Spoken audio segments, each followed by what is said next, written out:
Terima kasih Bapa, terima kasih Tuhan. Pagi ini kami ada di dalam rumah-Mu.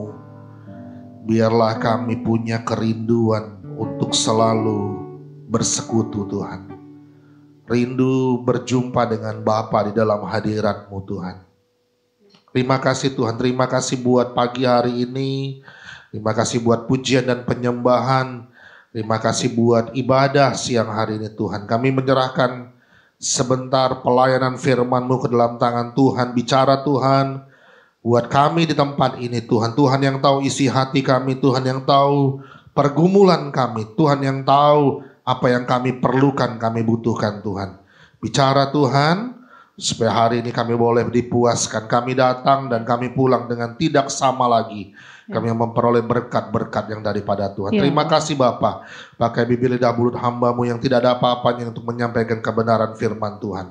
Supaya firman Tuhan yang luar biasa itu boleh melawati setiap kami yang datang hari ini. Yang menyaksikan siaran ini secara online. Terima kasih Bapa. Di dalam nama Tuhan Yesus, mari semua yang percaya dan kasih Tuhan katakan amin. Silakan duduk. Saya akan khotbah dulu. Dan kemudian nanti setelah itu kita akan perjamuan kudus. Jadi saya akan bicara tentang perjamuan kudus. Supaya kita boleh tiap kali melakukan perjamuan itu bukan karena rutinitas. Katakan bukan karena rutinitas. Ya, jadi kita datang ke ibadah itu bukan karena rutinitas. Ya, mengerti maksud rutinitas? Jadi Anda datang dan pulang, Anda tidak merasakan hal yang berbeda. Anda hanya melakukan jadwal biasa saja, lalu Anda pulang, Anda tidak mendapatkan apa-apa, dan hidup Anda juga tetap sama. Tidak ada perubahan. Padahal di dalam firman Tuhan itu selalu ada metanoia, katakan metanoia. Jadi ada perubahan cara berpikir. Segala sesuatu saya katakan mulai dari cara berpikir.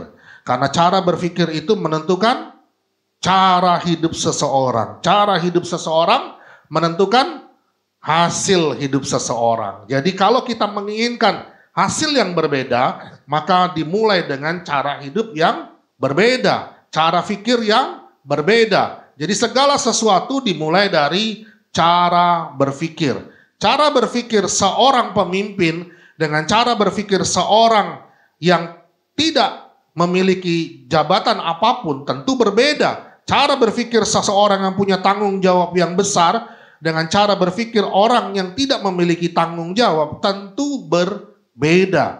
Nah, kita semua anak-anak Tuhan yang sudah diberkati oleh Tuhan pasti punya tanggung jawab. Tanggung jawab terhadap diri sendiri, tanggung jawab terhadap keluarga, terhadap anak-anak, terhadap istri, terhadap suami, terhadap orang tua, terhadap lingkungan, ya. Kita punya tanggung jawab sebab Tuhan sudah memberkati kita. Katakan amin. Saya akan memulai dengan Yohanes pasal 6 ayat 53 sampai ayat yang ke-58. Yohanes pasal 6 ayat 53 sampai ayat 58. Jadi sekali lagi saya berdoa Anda datang ke tempat ini pulang tidak sama lagi. Katakan tidak sama lagi. Anda mendapatkan sesuatu manfaat dari Anda beribadah dan mendengarkan firman Tuhan. Kalau misalnya rutin selalu tidak ada perubahan, mungkin kita harus koreksi diri. Apa yang sedang terjadi dalam kehidupan kita. Kenapa firman Tuhan itu tidak bermanfaat untuk hidup kita. Yohanes pasal 6 ayat 53 sampai ayat 58. Maka kata Yesus kepada mereka, aku berkata kepadamu, apa katanya? Sesungguhnya jika kamu tidak makan daging anak manusia dan minum darahnya, kamu tidak mempunyai hidup di dalam dirimu. Saya ulangi ya. Barang siapa, apa? Nah, maka kata Yesus kepada mereka, aku berkata, apa katanya? Sesungguhnya jikalau kamu tidak makan daging anak manusia dan minum darahnya, kamu tidak mempunyai hidup di dalam dirimu. Katakan tidak mempunyai hidup. Jadi bicara tentang makan daging anak manusia dan minum darahnya itu bicara tentang apa? Perjamuan kudus. Jadi waktu kita makan daging anak manusia, roti itu, dan minum darahnya, cawan minuman anggur itu, kamu memperoleh hidup. Katakan memperoleh hidup. Hidup yang bagaimana? Hidup yang Zoe life. Kehidupan sorga. Bukan kehidupan ciptaan Tuhan yang lainnya. Ya. Bapa, Anak, dan Roh Kudus. Waktu masa penciptaan dia juga menciptakan apa? Hewan-hewan dan tumbuhan. Lalu di atas itu ada manusia. Di atas itu ada kehidupan yang namanya Zoe life. Nah kita itu beroleh kehidupan yang Zoe life. Waktu kita makan daging dan minum darahnya. Apakah kehidupan yang Zoe life itu? Kehidupan sorga, tidak ada duka cita. Tidak ada kesakitan. Tidak ada kelemahan tubuh. Yang ada adalah damai sejahtera yang dari sorga. Sukacita yang dari sorga. Itulah kehidupan yang Zoe life. Terus apa katanya? Kita teruskan dulu. Barang siapa makan dagingku dan minum darahku, ia mempunyai hidup yang kekal. Zoe life itu. Dan aku akan membangkitkan dia pada akhir zaman. Sebab dagingku, apa katanya? Adalah benar-benar makanan. Dan darahku adalah benar-benar minuman. Barang siapa makan dagingku dan minum darahku, ia tinggal di dalam aku dan aku di dalam dia. Sama seperti Bapa yang hidup mengutus aku dan aku hidup oleh Bapa, demikian juga barang siapa yang memakan aku akan hidup oleh aku. Inilah roti yang telah turun dari sorga, bukan roti seperti yang dimakan nenek moyangmu. Jadi bukan seperti roti yang dimakan oleh orang-orang Israel di zaman Musa. Dan mereka telah mati. Barang siapa makan roti ini, ia akan hidup selama-lamanya. Jadi ada kehidupan kekal waktu kita makan roti dan anggur itu. Ada kehidupan yang Zoe life. Barang siapa yang percaya, dia akan mendapatkan apa yang dia imani. Karena iman. Coba pikirkan, Israel yang hidup di dalam bayang-bayang, mereka saja diberkati. Mereka yang hidup di dalam pengertian yang samar-samar, mereka saja boleh diberkati.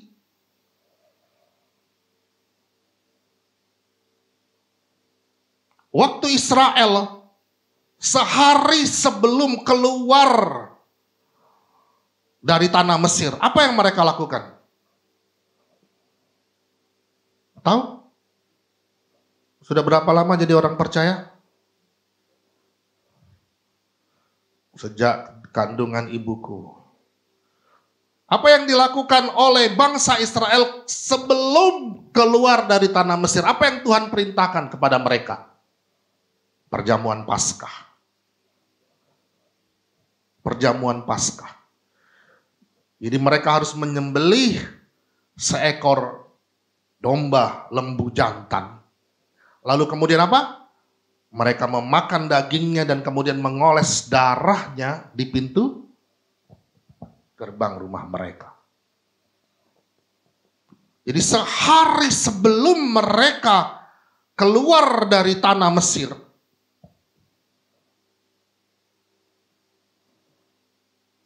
Tuhan perintahkan mereka melakukan perjamuan Paskah. Dan perjamuan Paskah itu dilakukan terus-menerus, turun-temurun. Kayak coba kita lihat Mazmur pasal 105 ayat 37. Jadi Israel melakukan itu turun-temurun sampai kapan? Ada yang tahu? Katanya jadi Kristen sejak kandungan ibu nih. Sampai kapan? Hai dunia. Sampai kapan? Mereka melakukan perjamuan Paskah sampai sebelum satu hari Yesus diserahkan di atas kayu salib. Satu hari sebelum Yesus mati di atas kayu salib, Yesus melakukan apa? Perjamuan kudus. Jadi perjamuan Paskah itu adalah bayang-bayang dari perjamuan kudus. Perjamuan Paskah yang dilakukan oleh orang-orang Israel turun-temurun sampai akhirnya terakhir itu adalah perjamuan kudus waktu Yesus hendak disalibkan. Mari kita baca Mazmur 105 tadi. Ayat 37. Dituntunnya mereka keluar. Membawa apa? Perak dan emas. Dan di antara suku-suku mereka tidak ada. Jadi Tuhan menuntun Israel keluar. Katakan keluar. Keluar dari Mesir.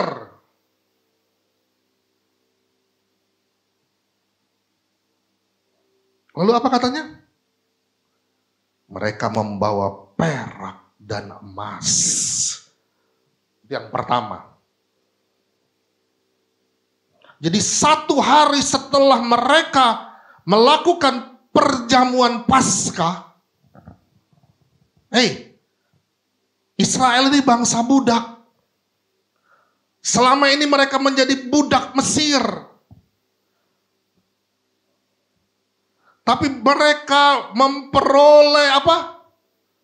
Membawa apa? Perak dan emas.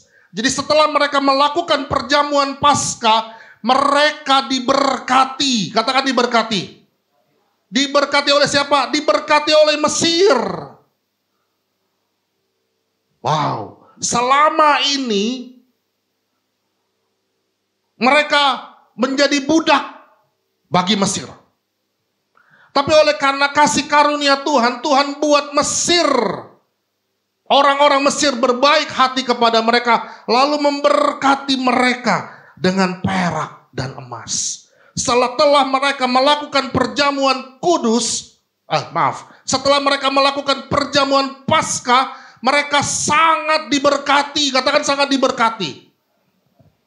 Jadi setelah kita melakukan perjamuan kudus yang bukan bayang-bayang lagi, kita harusnya sangat diberkati. Katakan amin. Ini firman Tuhan. Yang bayang-bayang saja diberkati.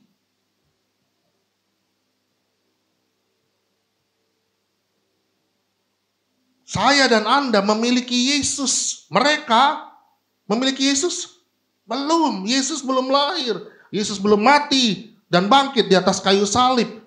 Tapi mereka sudah diberkati waktu mereka melakukan perjamuan Paskah yang adalah bayang-bayang dari perjamuan kudus.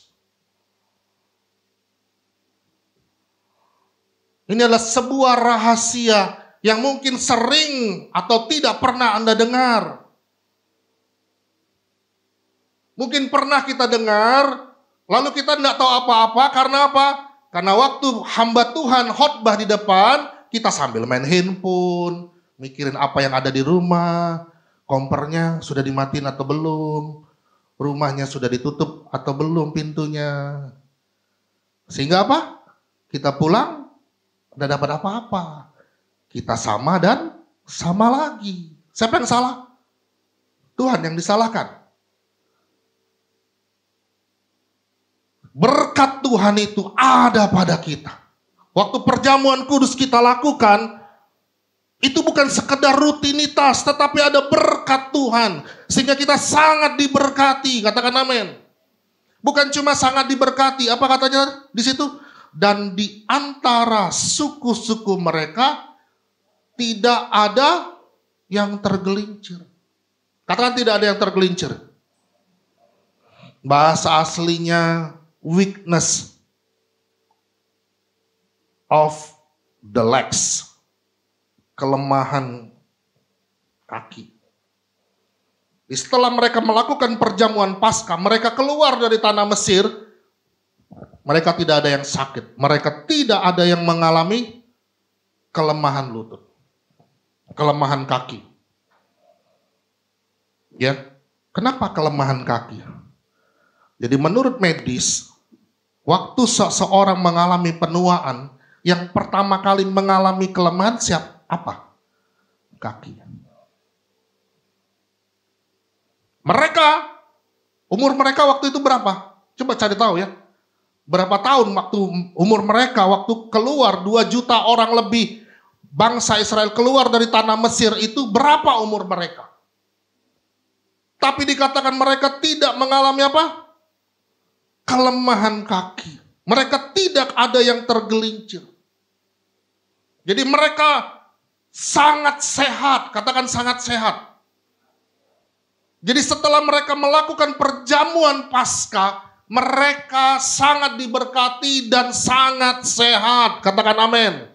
Jadi setelah kita melakukan perjamuan kudus, seharusnya kita sangat diberkati dan sangat sehat.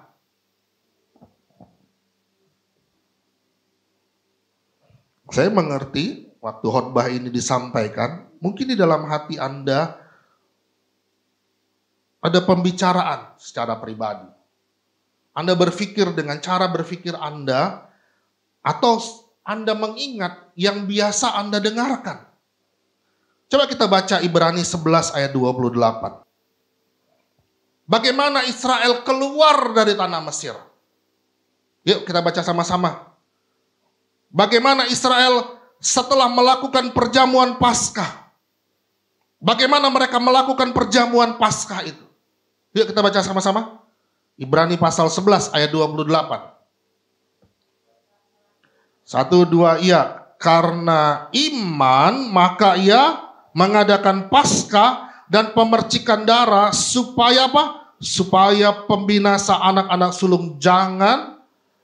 Jadi karena apa? Karena iman. Jadi mereka melakukan perjamuan Paskah yang adalah bayang-bayang dari perjamuan kudus, mereka bisa lakukan dengan mereka yang belum mengalami Yesus. Tidak sama seperti kita, sama seperti saya dan Anda hari-hari ini, yang menikmati kebangkitan Yesus di atas kayu salib, karya Yesus di atas kayu salib. Mereka dapat melakukan perjamuan Paskah itu dengan iman. Kalau mereka bisa lakukan dengan iman, bagaimana kita melakukan perjamuan kudus? Apakah kita melakukannya karena iman?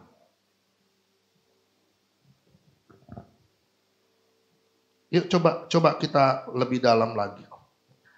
Kita coba lihat apa yang dikatakan Rasul Paulus.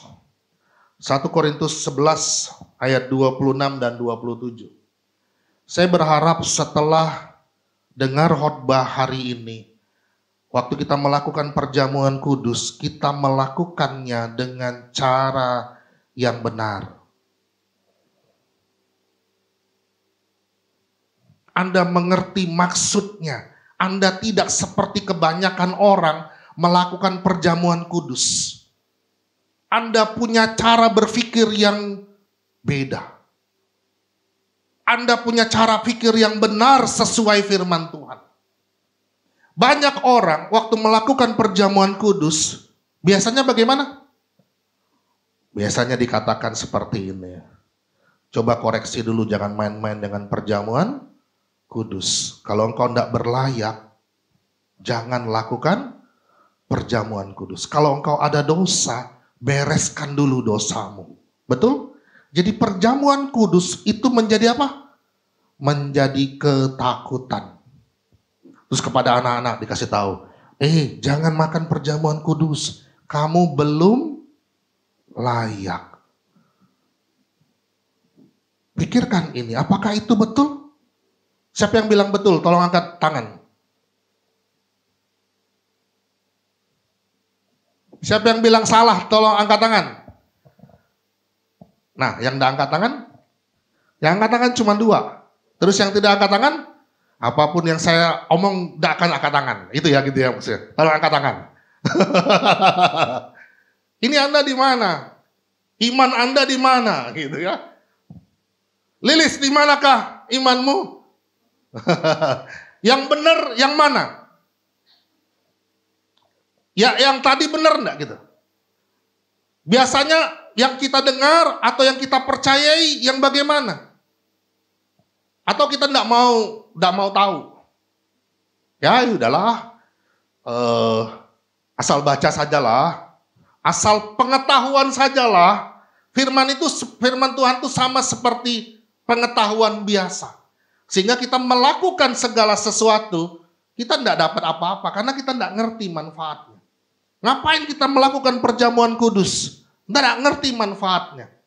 Kita lakukan hanya sekedar rutinitas. Kita tidak ngerti maknanya. Mungkin ada di antara kita baru kali pertama tahu bahwa perjamuan Paskah itu yang dilakukan oleh bangsa Israel itu adalah bayangan dari perjamuan kudus. Yang bayang-bayang saja sangat diberkati dan sangat sehat. Apalagi seharusnya kita yang melakukan perjamuan kudus yang sesungguhnya itu. Kita harusnya sangat diberkati dan sangat sehat. Saya mau di sini.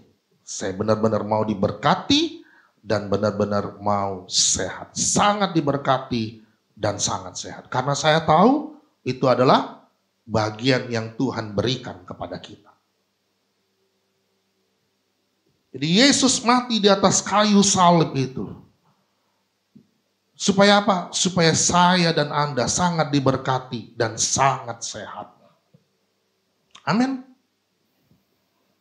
Jadi sebetulnya bagaimana kita waktu melakukan perjamuan kudus? Apakah kita harus mengecek pribadi kita? Lalu kemudian kalau kita rasa kita tidak berlayak, jangan makan. Karena kita harus bereskan itu dosa dulu. Kalau enggak, itu akan mengakibatkan hal yang fatal, bahkan kematian katanya. Apakah seperti itu firman Tuhan? Halo. Ayo kita baca. Ya, supaya ngerti, lihat firman Tuhannya. Ini yang ngomong firman Tuhan ya, bukan Bapak Gembala, bukan Pastor Yu. Yang ngomong ini firman Tuhan. Ayo kita baca pelan-pelan. 1 Korintus 11 ayat 26 dan 27 dulu. Mulai. Sebab setiap kali kamu makan roti ini dan minum cawan ini, kamu memberitakan kematian Tuhan sampai ia datang. Jadi waktu kita melakukan perjamuan kudus, artinya apa? Artinya kita memberitakan kematian Tuhan sampai ia datang kali yang kedua. Selalu perjanjian lama itu adalah bayang-bayang dari perjanjian baru. Ya. Jadi waktu kita angkat roti, angkat cawan anggur itu, kita sedang memberitakan kematian Tuhan. Waktu Yosua dengan orang-orang Israel, waktu Tuhan perintahkan mereka kelilingi tembok Yeriko itu. Perhatikan ini, dengarkan ini. 1 hari, 1 kali. Sampai hari ke-6. Hari ke-7, mereka harus putar berapa kali? 7 kali. Dan setelah mereka putar 7 kali, tembok Yeriko roboh. Jadi mereka putar 7 kali dengan apa? Dengan puji-pujian. Begitu kan? Benar? Benar? Benar. Siapa yang bilang salah? Belum. Waktu mereka keliling 1 kali dengan pujian hari pertama, hari kedua sampai hari ke-6, tembok Yeriko belum roboh. Hari ke-7 mereka kelilingi 7 kali sambil menaikkan puji-pujian itu, maka tembok Yeriko begitu. Siapa yang bilang salah? Siapa yang angkat tangan? Saya yang angkat tangan. Berarti saya bilang salah. Kalian bilang tadi kan benar semua kan? Coba cari tahu. Mereka tidak langsung tembok Yeriko itu roboh. Ada seseorang yang maju lalu meniupkan apa? Sangkakala. Dan waktu sangkakala itu dibunyikan, barulah tembok Yeriko itu roboh. Sangkakala itu dibuat dari apa? Dari tanduk lembu, domba, jantan. Itu bicara tentang apa? Bicara waktu sangkakala dibunyikan. Waktu kita, apa tadi katanya? Memberitakan kematian Tuhan. Jadi sangkakala itu bicara tentang apa? Bicara ada lembu jantan, domba jantan yang dipersembahkan lalu diambil. Bicara tentang persembahan, bicara tentang ada yang dikorbankan, bicara tentang Yesus yang diberitakan, bicara tentang apa ini? Memberitakan kematian Tuhan. Waktu kematian Tuhan diberitakan, ada sorak-sorak kemenangan, ada tembok yang diruntuhkan. Paham? Jadi tembok Yeriko itu roboh bukan karena gagahnya orang Israel. Bukan.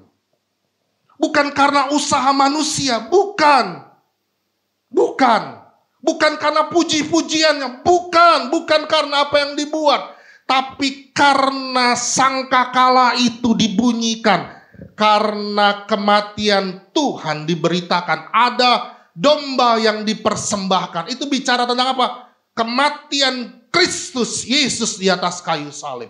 Waktu Kristus Yesus kematiannya diberitakan, ada kemenangan, ada tembok yang dirobohkan. Amin. Anda mendapatkan sesuatu? Saya berdoa Roh Kudus bicara. Mungkin saya tidak begitu baik menjelaskannya. Tapi waktu Anda menangkap pesan ini, Anda pasti mendapatkan sesuatu yang luar biasa. Waktu Yesus mati di atas kayu salib. Itulah domba yang dikorbankan itu. Itulah tanduk yang diambil dari domba lembu jantan itu. Ada sorak-sorak kemenangan. Ya, jadi waktu kita melakukan perjamuan kudus, apa katanya tadi? Kita sedang memberitakan, waktu kita memberitakan kematian Tuhan, ada sorak-sorak kemenangan, ada tembok-tembok yang dirobohkan. Jadi waktu kita melakukan perjamuan kudus itu, imanilah apa yang menjadi tembok-tembokmu hari ini. Imanilah ada kemenangan demi kemenangan yang akan Anda dapatkan setelah Anda melakukan perjamuan kudus. Waktu engkau angkat roti dan cawan minuman anggur itu, Anda mengerti, Anda sangat diberkati, Anda sangat sehat. Ibrani 11 ayat 28, mereka lakukan itu dengan apa? Dengan iman. Yuk kita terusin. Karena itu hendaklah tiap-tiap orang, ayat 26 ya. Sebab setiap kali kamu makan roti ini dan minum cawan ini, kamu memberitakan kematian Tuhan sampai Ia datang. Ayat 27. Coba baca sama-sama. 1, 2, iya. Jadi barang siapa dengan cara yang tidak layak makan roti atau minum cawan Tuhan, ia apa? Ia berdosa terhadap tubuh dan darah Tuhan. Terus ayat 28. Karena itu hendaklah tiap-tiap orang menguji dirinya sendiri, dan baru sesudah itu ia makan roti dan minum dari cawan itu. Terus ayat 29. Karena barang siapa makan dan minum tanpa apa? Mengakui tubuh Tuhan, ia mendatangkan hukuman atas dirinya. Sampai situ dulu. Coba mulai dari jadi barang siapa tadi. Coba digabung. Jadi barang siapa dengan cara, katakan dengan cara. Dengan cara yang tidak layak. Jadi caranya atau orangnya yang tidak layak? Caranya yang salah atau orangnya yang salah? Firman Tuhan bilang apa? Coba. Jadi barang siapa dengan caranya yang salah, bukan orangnya yang salah. Terus kenapa selama ini kita dengarnya seolah-olah orangnya yang salah? Baca firman Tuhannya. Supaya kita dapat esensinya, dapat maknanya. Supaya jangan kita salah seterusnya. Lalu kita memberitakan sesuatu yang salah itu kepada yang lain.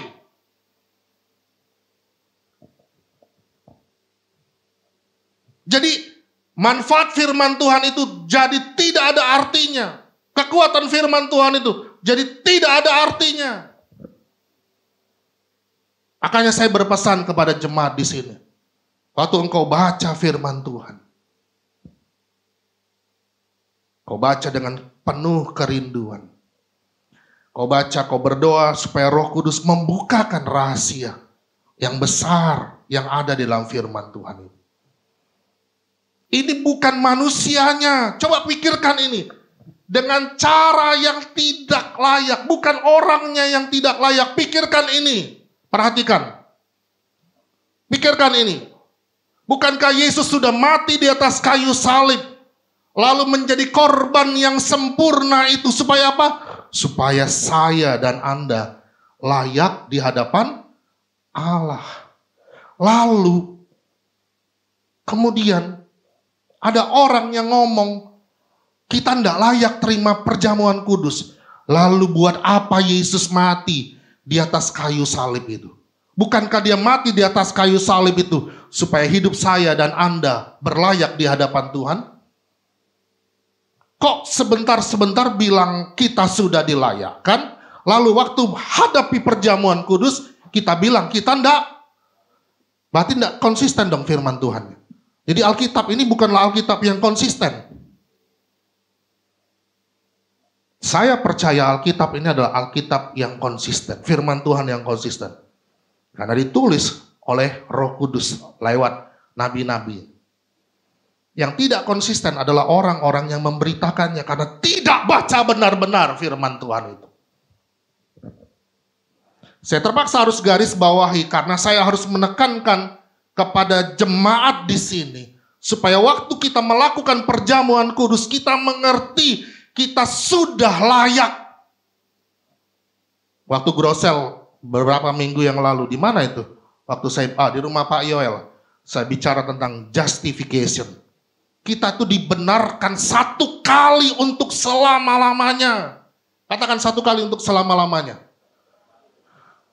Jadi saya dan Anda sudah dibenarkan satu kali untuk selama-lamanya. Oleh karena apa? Oleh karena pengorbanan Yesus di atas kayu salib.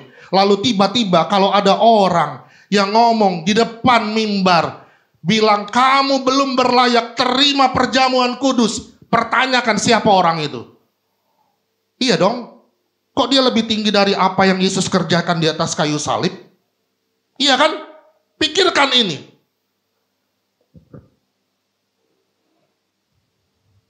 Saya tidak mau ini salah lagi. Salahnya turun-temurun. Rusaknya sabedeng-bedeng. Firman Tuhan itu, Roma 1 ayat 16 dan 17. Injil itu berkuasa. Injil itu adalah kekuatan Allah. Supaya kita beroleh kekuatan Allah itu, kita mengerti Injil itu. Kita benar-benar baca, bukan sekedar asal comot.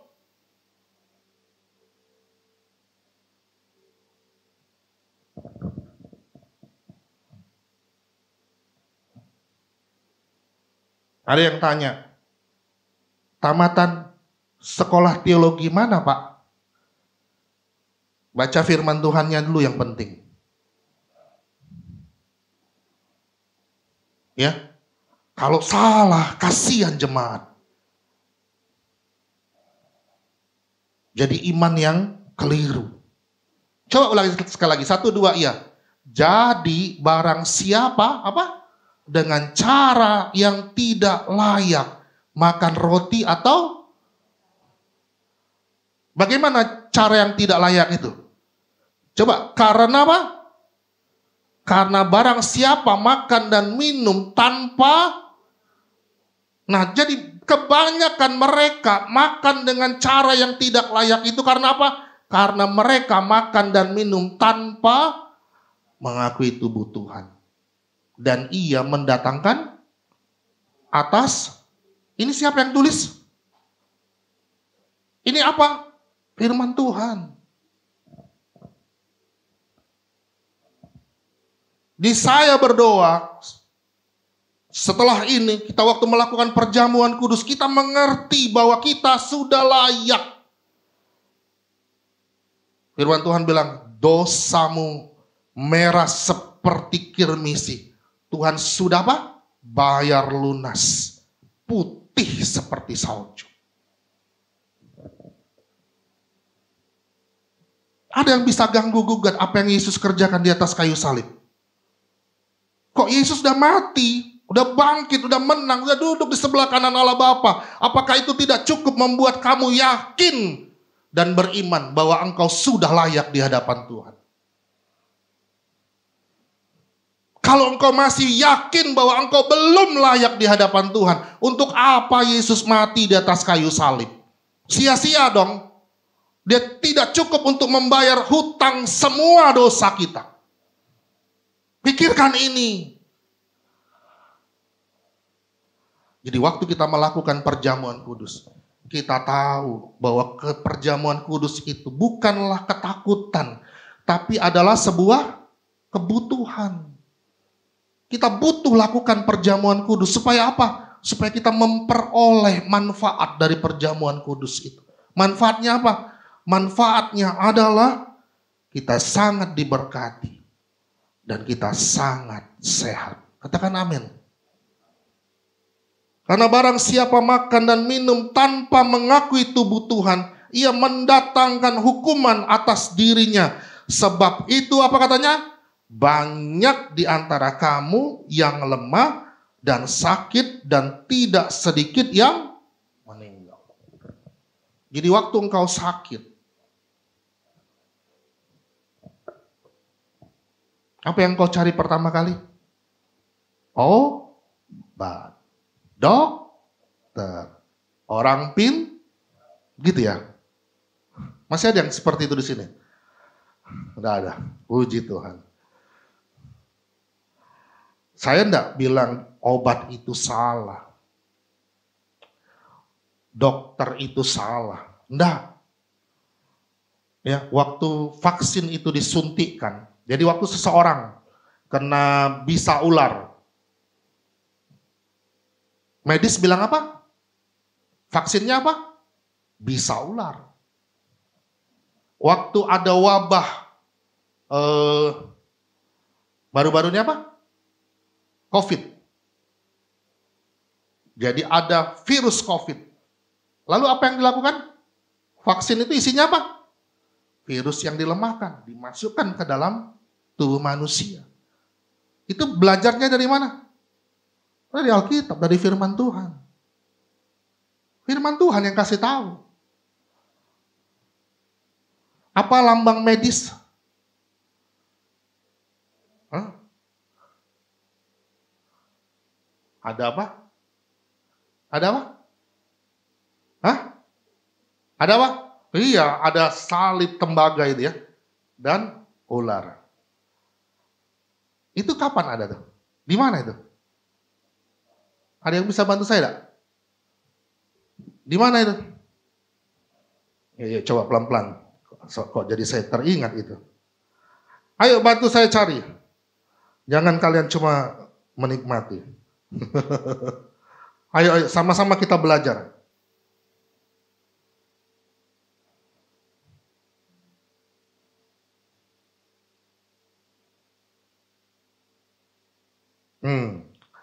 Bilangan 21 ayat 9. Mulai dari ayat 8. Ayo 1-2 ya.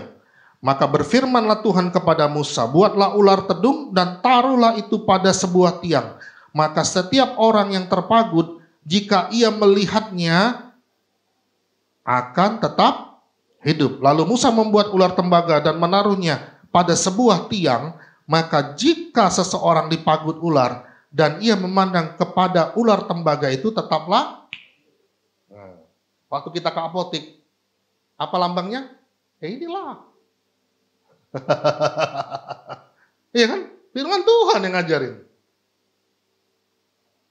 Semua ilmu pengetahuan di atas segala-galanya itu adalah firman Tuhan. Saya nanti teruskan ya. Betapa dahsyatnya firman Tuhan itu.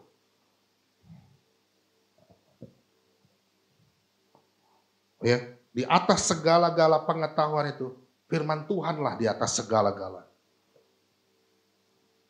Yuk. Kemudian ayat 7. Kemudian dari darahnya 1 Korintus tadi ya, 1 Korintus 11 ayat 28. Karena itu hendaklah tiap-tiap orang menguji dirinya sendiri, dan baru sesudah itu ia makan roti dan minum dari cawan itu. Karena barang siapa makan dan minum tanpa mengakui tubuh Tuhan, ini cara yang salah, ia mendatangkan hukuman atas, sebab itu banyak di antara kamu yang lemah dan sakit, dan tidak sedikit yang meninggal. Jadi kalau kita melakukan cara perjamuan kudus, kita lakukan dengan cara yang benar, apa yang kita dapatkan? Kamu kuat, kamu sehat, dan kamu panjang umur. Jadi saya mengkhotbahkan, mimbar ini mengkhotbahkan bahwa waktu kita melakukan perjamuan kudus dengan cara yang benar, maka kita memperoleh faedahnya. Kita kuat, kita sehat, dan kita panjang umur. Yang bayang-bayang saja melakukan itu dengan iman. Apalagi kita hidup setelah Yesus mati di atas kayu salib. Lakukanlah perjamuan kudus itu karena imanmu. Karena firman Tuhan yang boleh engkau dengar. Jadi waktu engkau mendengar bahwa waktu kita melakukan perjamuan kudus dengan cara yang benar, imani, kita kuat, kita sehat, kita panjang umur. Amin. Mari kita buka Keluaran pasal 12. Bagaimana kita harus melakukan perjamuan? Yuk baca sama-sama. Keluaran pasal 12 ayat 7, 8, dan 9. Yuk baca sama-sama 1, 2, iya. Kemudian dari darahnya haruslah diambil sedikit dan dibubuhkan pada kedua tiang pintu dan pada ambang atas, pada rumah-rumah di mana orang memakainya. Dagingnya harus dimakan mereka pada malam itu juga. Yang dipanggang mereka harus makan dengan roti yang tidak beragi, beserta apa? Sayur pahit. Terus perhatikan ini. Yuk baca sama-sama yang ini. 1, 2, 3. Janganlah kamu memakannya mentah atau direbus dalam air. Sekali lagi ulangi 1, 2 ya. Janganlah kamu memakannya mentah atau direbus dalam air. Hanya dipanggang di api lengkap dengan kepalanya dan betisnya dan isi perutnya. Perhatikan. Janganlah kamu memakannya mentah atau direbus dengan air. Maksudnya apa ini?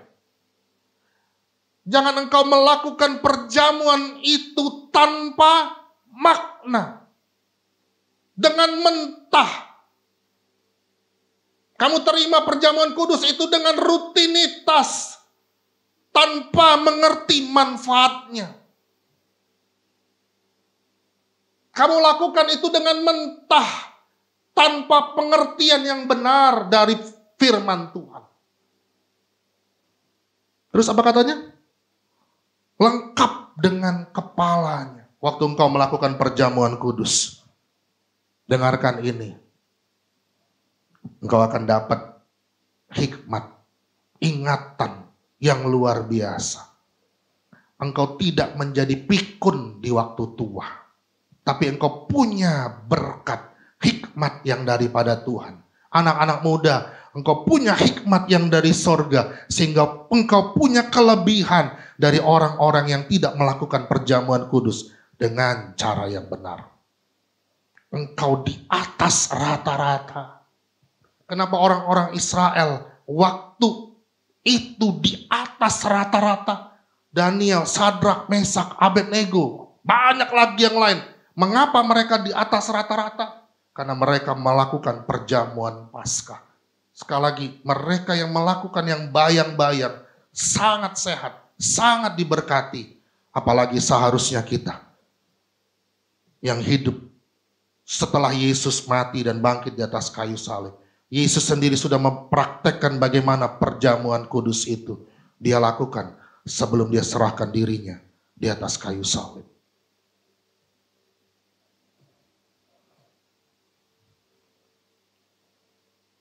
Betisnya katanya. Ini bicara tentang apa tadi? Mereka tidak mengalami apa tadi katanya? Hah? Ayat yang di atas tadi? Mazmur 100, berapa tadi? 105 ayat 37, mereka tidak tergelincir. Jadi apa? Ininya, kakinya kuat, betisnya kuat.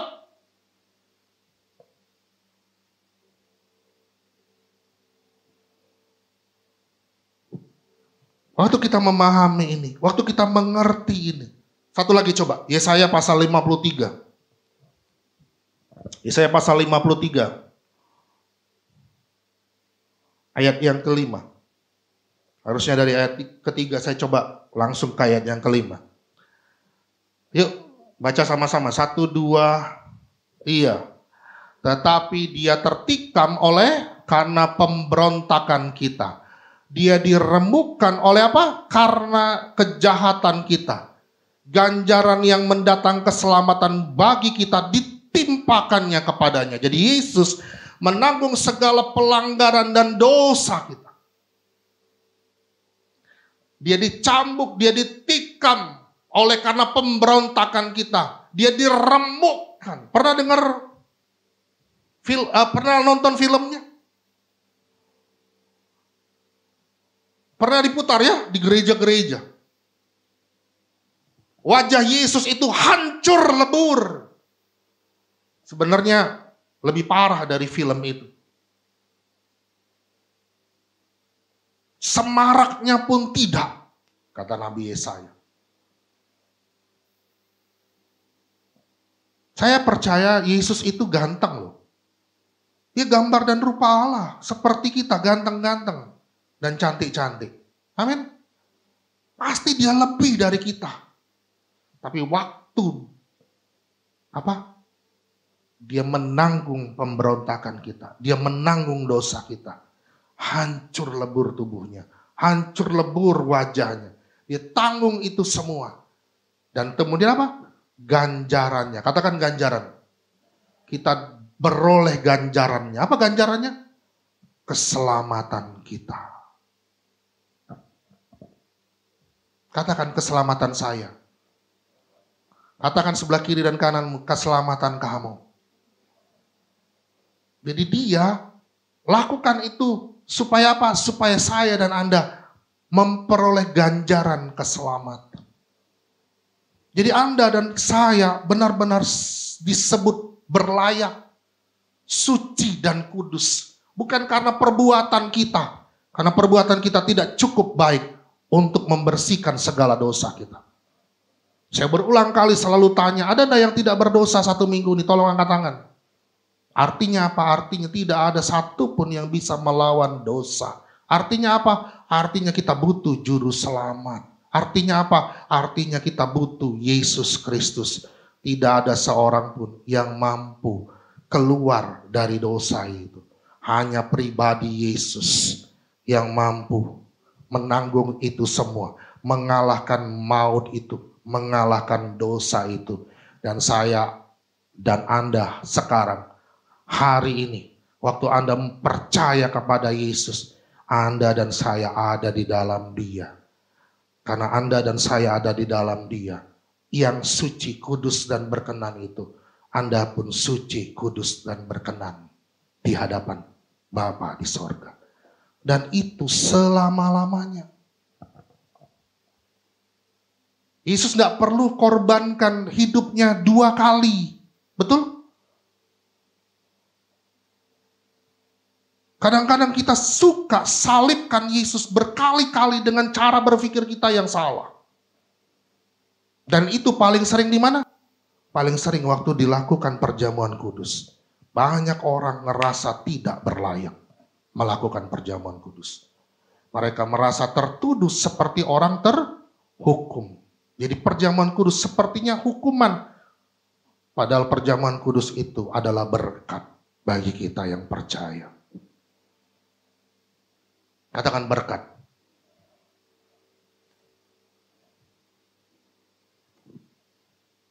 Saya ingat Bu Hareva waktu itu. Sakit apa waktu itu Bu? Pak? Ceritanya ke saya sakit apa waktu itu pertama kali? Asam lambung ya? Asam lambung, ya Pak ya.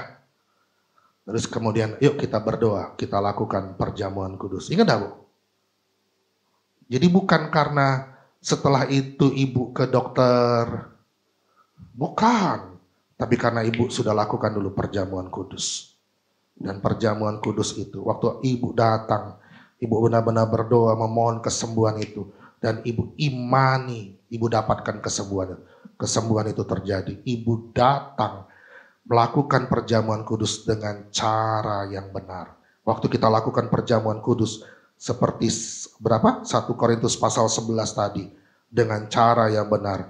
Maka di antara kita jadi kuat, sehat, dan panjang umur.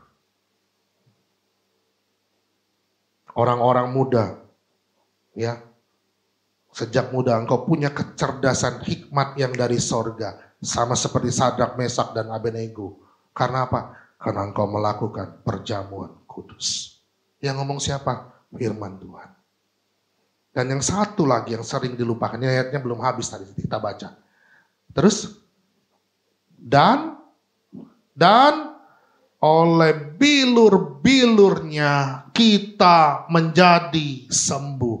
Oleh perjamuan kudus, oleh bilur-bilurnya kita jadi sembuh. Kenapa bukan ini yang diberitakan? Kenapa bukan ini yang disampaikan?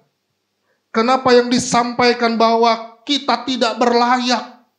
Sehingga kita tidak dapat manfaat dari perjamuan kudus itu. Lalu kita makan dengan cara yang salah. Lalu di antara kita banyak yang sakit, lemah, dan meninggal. Coba balik ke 1 Korintus 11 ayat 30. Saya undang semua jemaat bangkit berdiri. Yuk. Kalau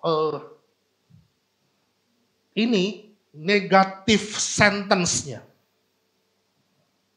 Kalau saya belajar bahasa Inggris atau bahasa Indonesia, ini negatif sentence-nya. Kan? Sebab itu banyak di antara kamu yang lemah dan sakit dan tidak sedikit yang barang siapa makan dengan cara yang salah, banyak di antara mereka jadi lemah, sakit, dan tidak sedikit yang meninggal. Terus kita positif sentence-nya. Barang siapa makan dengan cara yang benar. Maka apa? Maka kamu menjadi kuat, sehat, panjang umur. Amin. Itu bagian kita. Itu bagian firman Tuhan yang diberikan kepada kita yang percaya. Jadi waktu engkau angkat perjamuan kudus, mulai hari ini saya berdoa, semua jemaat yang mendengarkan firman Tuhan ini, baik yang ada di tempat ini, yang mendengarkan secara online, mendapatkan manfaat yang luar biasa dari perjamuan kudus. Sekali lagi, yang bayang-bayang saja, yang bayang-bayang saja, Israel itu waktu melakukan perjamuan Paskah, mereka sangat diberkati, mereka sangat kuat, mereka dapat manfaat dari perjamuan Paskah. Seharusnya, sekali lagi, seharusnya. Sekali lagi seharusnya kita yang melakukan perjamuan kudus, yang Yesus lakukan pertama kali sebelum dia mati di atas kayu salib, kita mendapatkan manfaat yang luar biasa.